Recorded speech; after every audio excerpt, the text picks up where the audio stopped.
So you just think it's too difficult to look at, to do a study comparing vaccinated and unvaccinated children, even though the data exists to do that.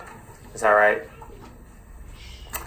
Well, I simply am saying that I don't know how feasible it is. I've never been asked to look at it before, but I do think a priori that it would be difficult because those children are very likely from different socioeconomic groups and different racial groups, and so it will be a difficult study to do. I don't know if it's feasible or not.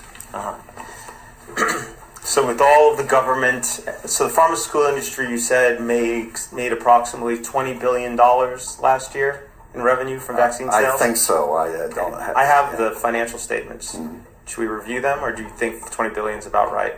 I think it's about right. I think, no, I'm not an accountant. I don't give or take those. Give or take $1 billion or $2 billion, would you say? Yeah, I think so. Okay. Yes. So the pharmaceutical industry has had $20 billion in revenue, and the CDC spends hundreds of millions of dollars buying vaccines every year. Is that right? I think so. Okay. But yet you don't think that the resources can be done to do a single solitary study comparing the health outcomes of a for-profit product given to almost every child in this country to assess what the rate of adverse reactions are between those who get all those products and those who don't?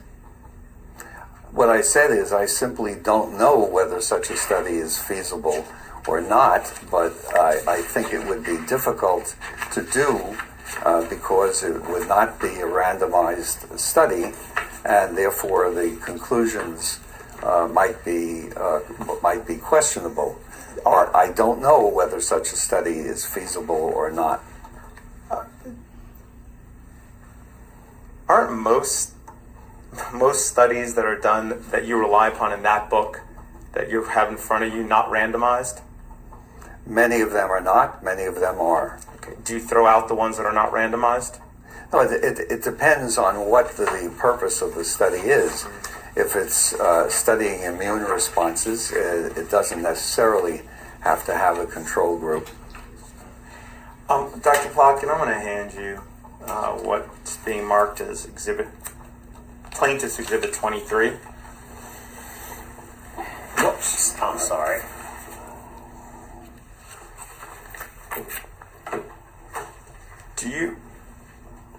Dr. Plotkin, what's an ICD-9 code?